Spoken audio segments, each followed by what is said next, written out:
Hello बच्चों, आज हम लोग गॉस लॉ का चौथा एप्लीकेशन पढ़ेंगे। इसका पेज 1 है। To find electric field intensity due to a charged thin infinite sheet. Page 2 है, स्क्रीनशॉट ले सकते हैं।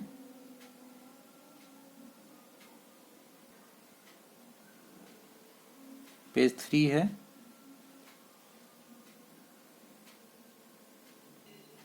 और पेज 4 है।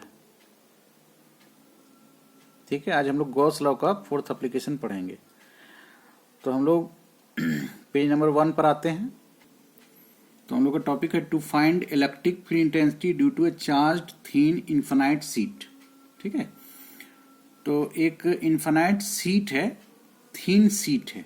ठीक है, सीट ये चार्ज्ड है, इसके कारण हम लोग को इलेक्ट्रिक फील्ड इंटेंसिटी निकालना था।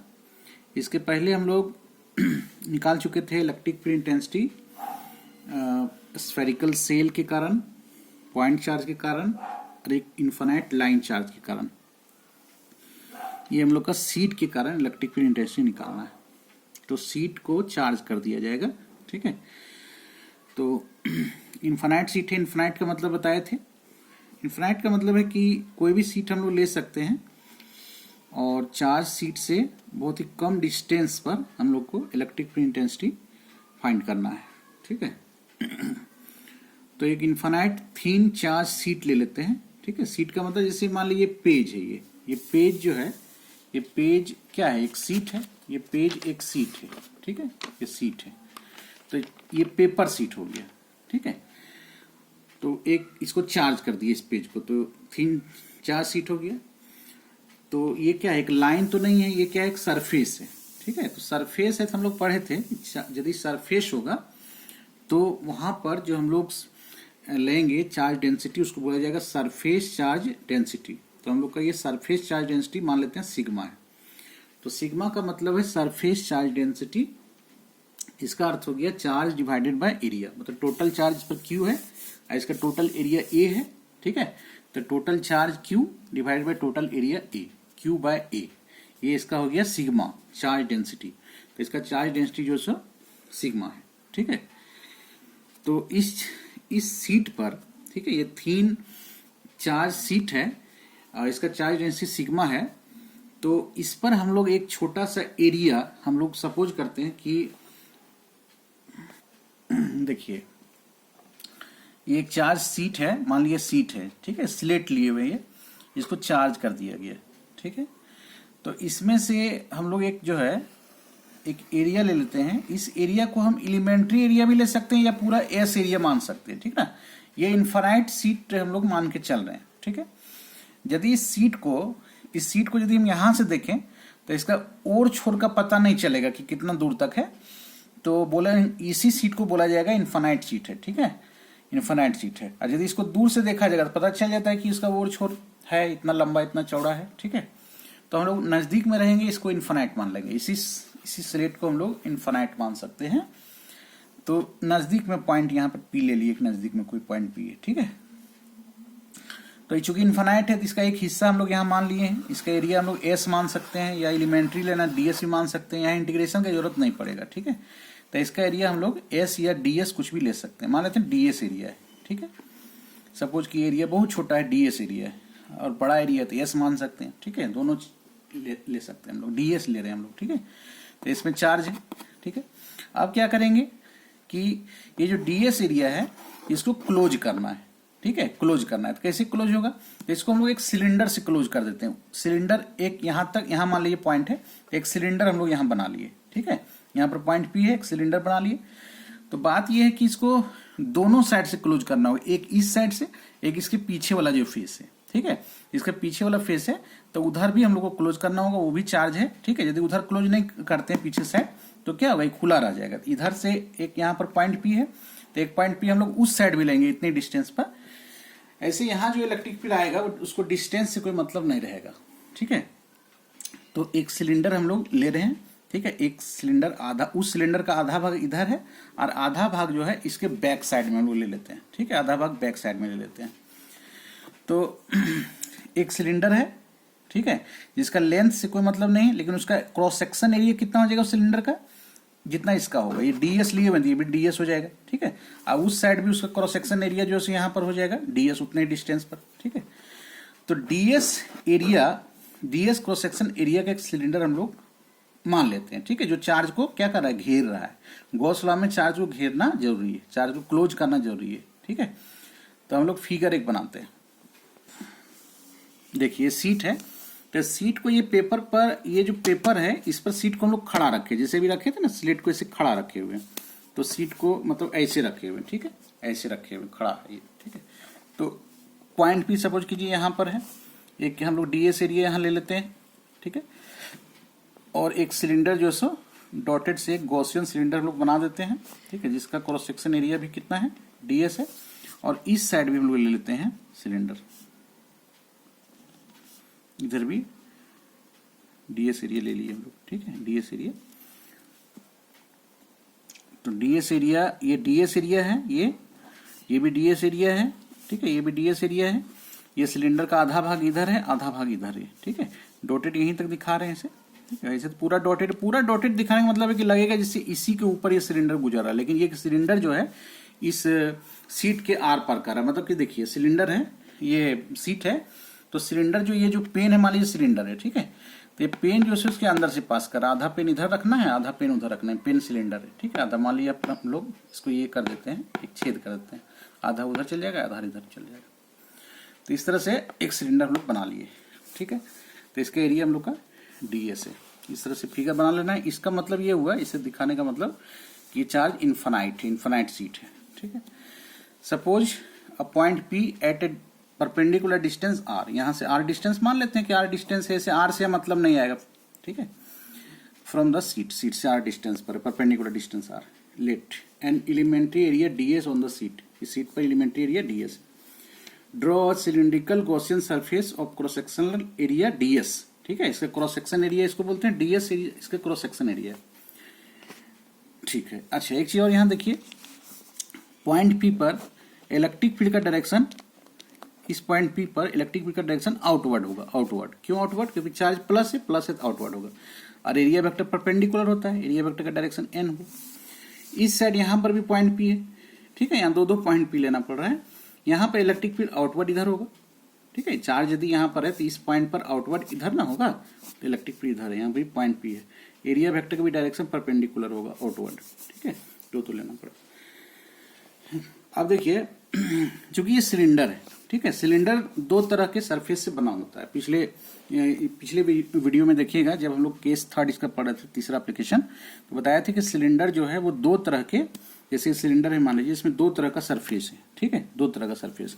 एक तो ये सिलेंडर है तो ये कर्व सरफेस है, जिसको वक्र पृष्ठ बोलते हैं, ठीक है, कर्व सरफेस। ये फ्लैट सरफेस और ये भी फ्लैट सरफेस। तो दो फ्लैट सरफेस है या दो प्लेन सरफेस है, और एक कर्व सरफेस है। तो पिछले वीडियो में देखिएगा, पिछले एप्लीकेशन में देखिएगा कि कर्व सरफेस के थ्रू फ्लक्स आया था, ठीक है, कर्व सरफेस के थ्रू फ्लक्स का कैलकुलेशन हुआ था, लेकिन फ्लैट सरफेस से फ्लक्स जीरो था, ठीक है, फ्लैट सरफेस के थ्रू फ्लक्स जीरो था। केस थर्ड का बात कर रहे हैं। लेकिन अभी क्या होने वाला है, अभी जो है ये जो कर्व सरफेस है इससे फ्लक्स जीरो आने वाला है, कर्व सरफेस से फ्लक्स जीरो आने वाला है। पहले सिलेंडर ऐसे बनाए थे, अभी सिलेंडर ऐसे कर दे रहे हैं ना, तो कर्व सरफेस तो यही रहेगा ना। तो कर्व सरफेस के थ्रू जो है फ्लक्स जो है हम लोग का जीरो आने वाला है, लेकिन फ्लैट सरफेस से फ्लक्स जीरो नहीं आएगा। केस थर्ड का जस्ट उल्टा होने वाला है, ठीक है। तो ये जो कर्व सरफेस है इससे फ्लक्स जो है हम लोग का क्या आएगा, जीरो आएगा। कैसे जीरो आएगा, तो देखिए इलेक्ट्रिक फील्ड का ये डायरेक्शन है, ठीक है, इलेक्ट्रिक फील्ड का ये डायरेक्शन है। और यदि हम लोग यहाँ पर कोई एक डीएस एरिया लेते हैं, इस सिलेंडर पर इसके कर्व सरफेस में एक कोई डीएस एरिया यहाँ लेते हैं, तो डीएस एरिया का जो डायरेक्शन होगा नॉर्मल होगा, ठीक है, नॉर्मल से परपेंडिकुलर लेंगे, तो ये जो इलेक्ट्रिक फील्ड है उस पर हमेशा 90 डिग्री का एंगल बनाएगा, ठीक है।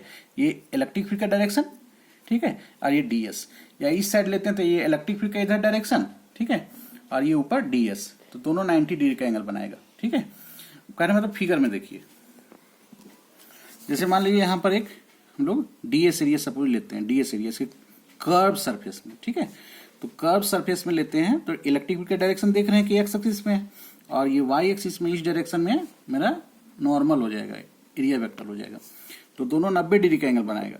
तो जब भी इलेक्ट्रिक फील्ड और एरिया वेक्टर 90 डिग्री का एंगल बनाता है तो फ्लक्स जीरो हो जाता है, इसलिए कर्व सरफेस के थ्रू फ्लक्स जो है जीरो हो जाएगा।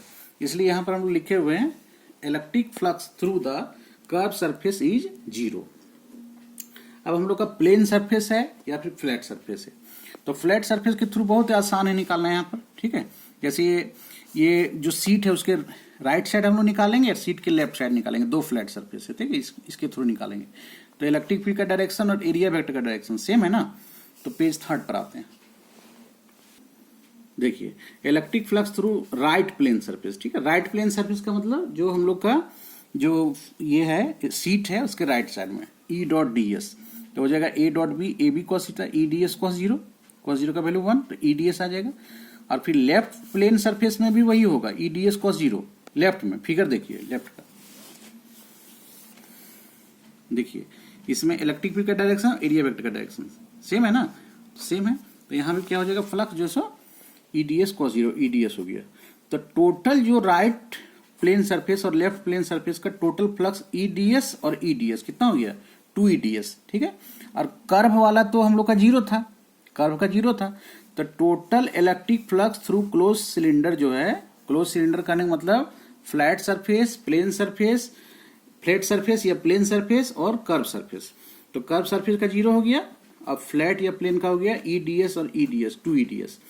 और जब हम क्लोज सरफेस की बात करते हैं, फ्लक्स की बात करते हैं, तो ऐसे लिखते हैं ई डॉट डी एस का क्लोज इंटीग्रेशन, है ना, ई डॉट डी एस का क्लोज इंटीग्रेशन। तो ई डॉट डी एस का क्लोज इंटीग्रेशन कितना आ गया, 2 ई डी एस आ गया, क्वेश्चन नंबर 1, ठीक है। अब हम लोग गॉस लॉ अप्लाई कर रहे हैं। गॉस लॉ ये पढ़े थे, E dot d S equal to Q by epsilon naught, ठीक है।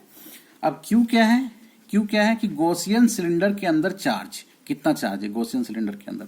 तो फिर से हम लोग फिगर पर आते हैं। देखिए जैसे ये जो सिलेंडर बना हुआ है तो पूरा तो इधर खाली है, कुछ नहीं है, जो भी चार्ज है यहाँ चार्ज है, ठीक है। तो इस सरफेस पर जितना चार्ज होगा ये चार्ज हम लोग फाइंड कर लेंगे तो हम लोग का क्यू निकल जाएगा, ठीक है। तो इस पर कितना चार्ज होगा हम लोग कैलकुलेशन करेंगे। जैसे देखिए sigma equal to Q by area होता है ना। एरिया को एस से भी दिखा सकते हैं, या एरिया रखिए ए, क्यू बाय एरिया। अब क्यू एरिया हम लोग का यहाँ कितना इसको लिए हुए, डीएस लिए हुए, डीएस लिए हुए, एस भी ले सकते थे लेकिन हम लोग यहाँ डीएस लिए हुए, डीएस। तो यहां से बताइए क्यू इक्वल टू क्या हो जाएगा, sigma dS, Q equal to sigma dS, ठीक है। पेज 3 पर आते हैं हम लोग। तो देखिए Q equal to sigma dS epsilon naught. अब देखिए एलएचएस, इसका इक्वेशन 1 का एलएचएस, इक्वेशन 2 का एलएचएस सेम है ना, तो आरएचएस भी सेम हो जाएगा, ठीक है। पेज 4 पर आते हैं। फ्रॉम इक्वेशन 1 एंड 2 दोनों का एलएचएस सेम कर दिया, डीएस डीएस कैंसिल हो गया, ई इक्वल टू आ जाएगा सिग्मा बाय 2 एप्सिलॉन नॉट। ये जो इलेक्ट्रिक फील्ड आया, पिछले जितना भी इलेक्ट्रिक फील्ड आया है, ठीक है, इलेक्ट्रिक फील्ड इंटेंसिटी जितना भी आया है पहले, जैसे पॉइंट चार्ज का आया था, स्फेरिकल चार्ज का आया था, जो भी था, तो उसमें सभी में आर आता था, ठीक है, आर, स्मॉल आर, ठीक है। जैसे डायपोल था तो डायपोल के केस में डिवाइडेड बाय आर क्यू आता था, कहीं कहीं पॉइंट चार्ज में डिवाइडेड बाय आर स्क्वायर आता था, लेकिन इसमें आर से इंडिपेंडेंट है। तो इसका जो इलेक्ट्रिक फील्ड है, ये इलेक्ट्रिक फील्ड कैसा इलेक्ट्रिक फील्ड है, यूनिफॉर्म इलेक्ट्रिक फील्ड है। तो कभी पहले भी चर्चा किए थे कि यूनिफॉर्म इलेक्ट्रिक फील्ड प्रोड्यूस करना है यदि, तो इलेक्ट्रिक फील्ड प्रोड्यूस करने के लिए हम लोग, यूनिफॉर्म इलेक्ट्रिक फील्ड प्रोड्यूस करने के लिए हम लोग क्या करते हैं, कौन सा इंस्ट्रूमेंट लेते हैं, कौन सा डिस्ट्रीब्यूशन लेते हैं, प्लेन चार्ज सीट, ठीक है। प्लेन चार्ज सीट से यूनिफॉर्म इलेक्ट्रिक फील्ड निकलता है। यूनिफॉर्म ये क्यों है, यूनिफॉर्म इसलिए कि ये जो इलेक्ट्रिक फील्ड है ये आर पर डिपेंड नहीं करता है, डिस्टेंस से इसको कोई मतलब नहीं है, डिस्टेंस के बढ़ने से, डिस्टेंस के घटने से इलेक्ट्रिक फील्ड का कोई मतलब नहीं है, इन्फिनाइट ये प्लेन सीट होना चाहिए। तो इलेक्ट्रिक फील्ड डिस्टेंस पर डिपेंड नहीं करता है, ठीक है। अब अगली वीडियो में हम लोग एनसीईआरटी का न्यूमेरिकल्स हम लोग का चल रहा था। एनसीईआरटी का न्यूमेरिकल्स जो है वो कुछ न्यूमेरिकल्स बताए थे, उसमें से एक न्यूमेरिकल्स गॉस लॉ का बचा हुआ है, और टोटल 24 न्यूमेरिकल्स हम लोग अभी तक जो पढ़े हुए, हम लोग जो भी टॉपिक पढ़े हुए हैं उसमें 24 न्यूमेरिकल्स था, और उसमें से गॉस लॉ का न्यूमेरिकल्स बता दिए थे। गॉस लॉ का एक न्यूमेरिकल बचा है, वो उसको बताएंगे। और उसके बाद जब हम लोग आगे बढ़ेंगे तो हम लोग का अगला जो सेक्शन मिलेगा, चैप्टर अभी यही चल रहा है, बहुत दिन ये चैप्टर, बहुत सारा लेक्चर होगा इसका। तो इस चैप्टर में हम लोग अब पढ़ेंगे, हम लोग एक अगला सेक्शन इलेक्ट्रिक पोटेंशियल, ठीक है। इलेक्ट्रिक पोटेंशियल जो चैप्टर है, चैप्टर नहीं है, एक टॉपिक है, ठीक है, ग्रुप है टॉपिक्स का, तो उसको हम लोग पढ़ेंगे इसके बाद। तो आप लोग सबका नोट्स बनाते जाइए, न्यूमेरिकल्स भी नोट्स में लिखना है, हम देख रहे हैं कि जितना वीडियो बन रहा है उसमें न्यूमेरिकल्स पर बहुत लोग ध्यान नहीं दे रहे हैं। तो नोट्स में एनसीईआरटी का न्यूमेरिकल्स बहुत इंपॉर्टेंट है, ठीक है। जो भी ऑब्जेक्टिव क्वेश्चन बताया गया है, ऑब्जेक्टिव का एक अलग सीरीज चल रहा है, तो 10 ऑब्जेक्टिव अभी तक बताए हैं। जो भी पढ़ाया हुआ है उसमें 10 ऑब्जेक्टिव बताया गया, उस सब 10 ऑब्जेक्टिव जो है पहले कर लेना है, उसके बाद ऑब्जेक्टिव और भी बताया जाएगा, ठीक है। ऑब्जेक्टिव न्यूमेरिकल्स चलेगा, उसके बाद हम लोग जो है इलेक्ट्रिक पोटेंशियल टॉपिक को टच करेंगे। Thank you.